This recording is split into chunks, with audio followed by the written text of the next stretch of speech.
अनाथ बच्चियों को बेटी कह दिया तो जाकिर नायक चला गया। जी जी ऐश्वर्या, सबसे पहले तो मैं कहना चाहूँगी कि शहजाद ने एक बहुत ही अच्छा इनको कट्टरवादी प्रोमैक्स नाम देकर मुझे लगता है कि अपने आप में एक सेल्फ सफिशिएंट टाइटल है जो इनकी बहुत ही घटिया और नीच सोच को दर्शाता है। जैसे अभी रशीदी साहब देखिए, इन लोगों से कोई भी, आप सुबूही खान भी रेलेवेंट है ऐश्वर्या, इन लोगों को कोई भी बोलने वाली, जबान खोलने वाली, सवाल पूछने वाली, मैं ये कह रही हूँ इन लोगों को, आप अपना व्यू पॉइंट रख रहे हैं, वो अपना व्यू पॉइंट रखेंगे। ऐश्वर्या जी, रशीदी जी जो मुझे देखकर अभी आपके मंच से भागे हैं, ये यहाँ नहीं करते हैं, ये हर डिबेट पे करते हैं, क्योंकि इनको कोई भी बोलने वाली मुसलमान महिला या लड़की नहीं चाहिए, सवाल पूछने वाले मुस्लिम यूथ नहीं चाहिए, क्योंकि इनको अपना कट्टरवाद की दुकानें चलानी है। और ये घटिया सोच जो जाकिर नायक वहां पे कहते हैं कि आप खुद सोचिए, 12 साल की बच्ची को मैरिजेबल एज का आप बोल रहे हैं, इसको एक सभ्य समाज में पीडोफिलिया कहा जाता है। ये कोई एक मानसिक बीमारी है, ये कोई बहुत हेल्दी स्टेट ऑफ माइंड नहीं है। मैं एक आतंकवादी से कुछ और एक्सपेक्ट भी नहीं करता, बट ये तो एक अलग लेवल है। अंग्रेजी जी प्लीज बोलिए। ऐश्वर्या, ये बात सिर्फ आतंकवाद की नहीं है, हम लोगों को शरिया लॉ भी रिव्यू करना पड़ेगा। शरिया लॉ में ये कहा जाता है कि age of marriage is equal to age of puberty. आजकल ग्लोबल वार्मिंग, क्लाइमेटिक चेंज, 12-12 साल की बच्चियों को पीरियड्स, प्यूबर्टी हो जाती है, तो उसको ये लोग मैरिजेबल एज 12 साल की बच्ची को बोलना शुरू कर देते हैं।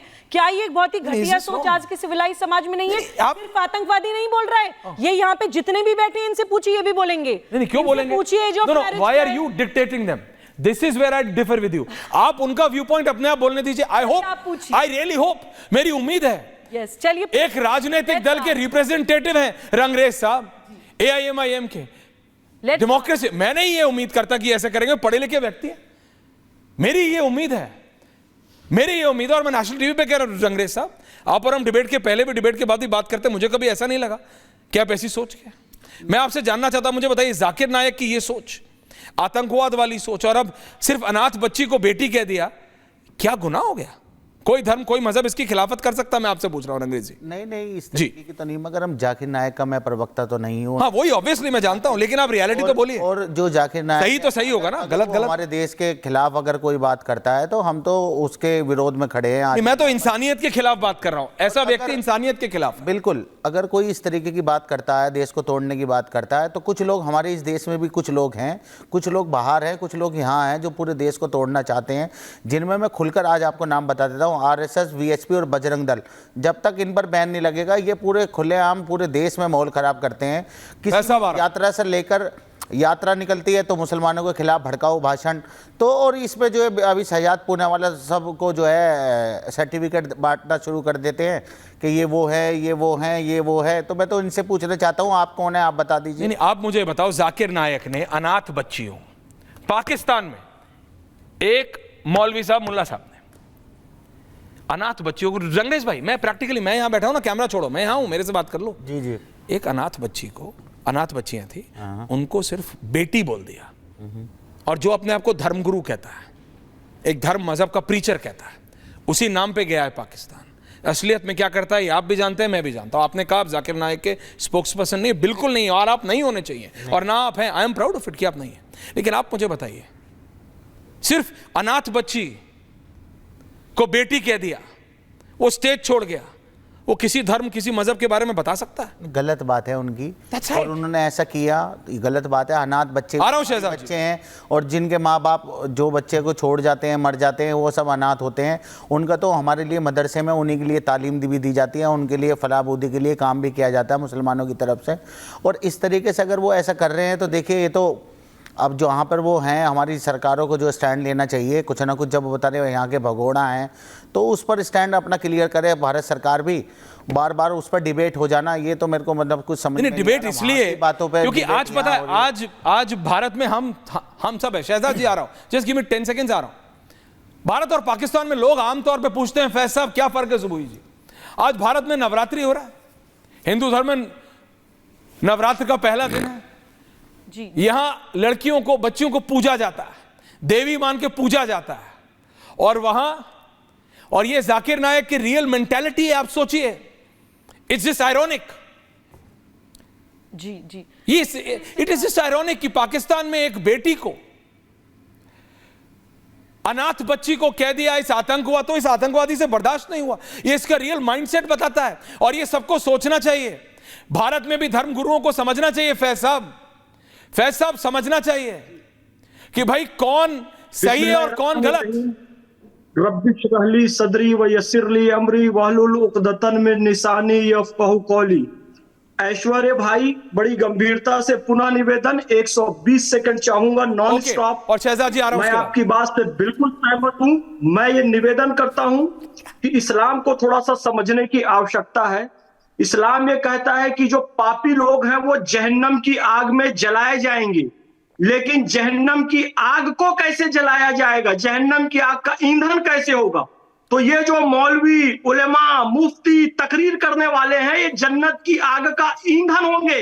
यानी कि ये जाकिर नायक जैसे लोग, इनसे पहले जहन्नम की आग को दहकाया जाएगा, क्योंकि इनका काम था सही गाइडलाइन देना, लेकिन ये जनता को सही गाइडलाइन नहीं दे रहे हैं। ये लोग धर्म गुरु नहीं है, ये अधर्म गुरु हैं। इनके लिए निदा फाजली जी ने कहा कि कोशिश के बावजूद ये इल्जाम रह गया, हर काम में हमेशा कोई काम रह गया, उठ उठ के मस्जिदों से नमाजी चले गए, दहशतगर्दों के हाथ में इस्लाम रह गया। इन दहशतगर्दों के हाथ से आज इस्लाम है, जिनसे व्याख्या मांगी जाती है कि वास्तविक इस्लाम क्या है। व्याख्या मांगी जानी चाहिए उन मुसलमानों से जो कि वास्तव में इस्लाम का अर्थ समझते हैं। और मैं इनसे पूछना चाहूंगा इस्लामिक दृष्टिकोण से, ऐश्वर्य भाई मुझे ये बताइए, पैगंबर हजरत मोहम्मद, इंसानियत के धर्म से पूछ रहा हूं, सुनिए सबका। नहीं फैज साहब सुनिए, फैज साहब आप मेरी बात सुनिए।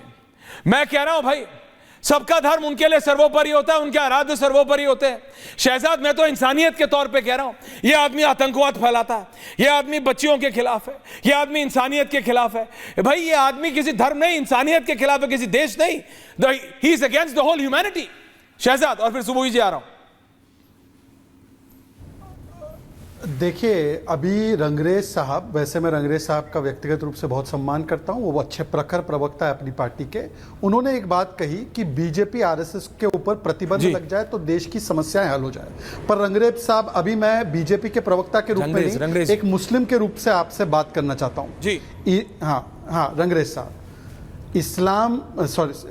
रंगरेज साहब, इराक में, ईरान में, लीबिया में, सूडान में, लेबनान में, पाकिस्तान में, अफगानिस्तान में कोई बीजेपी आरएसएस है क्या? वहाँ पर क्यों झगड़े चल रहे हैं? चलिए यहाँ पर बीजेपी आरएसएस जिम्मेदार, वहाँ पर आपका यहूदी से झगड़ा, कहीं और पर आपका शिया सुन्नी में झगड़ा, कहीं और पर आपका अहमदिया से झगड़ा, कहीं और पर आपका कहीं और से झगड़ा। ये झगड़ा करने वाले पार्टी एक ही है। ये यहाँ पर बीजेपी आरएसएस से झगड़ा है, वहां पर यहूदी से है।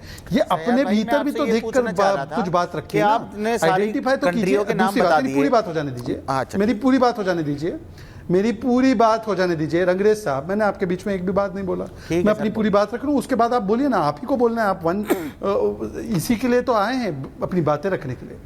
दूसरी बात, मैं तो कह रहा हूं कि कुरान पाक में क्या लिखा गया है ऑर्फन्स के बारे में, अनाथों के बारे में, सूरा अद्दुहा, कि जो भी एक ऑर्फन के साथ अन्याय करेगा उसके साथ बहुत बुरा व्यवहार किया जाएगा। प्रॉफिट मोहम्मद सल्लल्लाहु अलैहि वसल्लम के बारे में कहा जाता है कि उन्होंने एक बार कहा था कि जो भी अनाथों की का ख्याल रखेगा उसके लिए मेरे साथ वही जगह होगी जन्नत में, इन 2 उंगलियों की तरह। मतलब कि इतने निकट होंगे वो प्रॉफिट मोहम्मद सल्लल्लाहु अलैहि वसल्लम के साथ, ये जगह होगी जो ऑर्फन्स के साथ अच्छा व्यवहार करेगा। ये कहा जाता है हमारे हदीथों में। तो मैं केवल आखिरी बात ये समाप्त करना चाहता हूं, आज मैं एक टेस्ट करना चाहता हूं। टेस्ट ये है कि जो कट्टरवादी प्रोमैक्स 3 तलाक के कानून का समर्थन जाकिर नायक नहीं करता। अब मैं पूछना चाहता हूं मेहरुद्दीन रंगरेज साहब, आप 3 तलाक के कानून का समर्थन करते नहीं करते? हिजाब क्लासरूम में होना चाहिए, यह समर्थन करता है जाकिर नायक। आप बताइए, हिजाब क्लासरूम में होना चाहिए, किताब होना चाहिए? सेक्शन 125 सीआरपीसी सुप्रीम कोर्ट ने कहा ये मुस्लिम महिलाओं को भी इसका अधिकार मिलना चाहिए। हाजी रंगरेज साहब, ये जाकिर नायक इसका विरोध करता है, आप इसके साथ हो खिलाफ हो? इन 3 सवालों का जवाब दे दीजिए।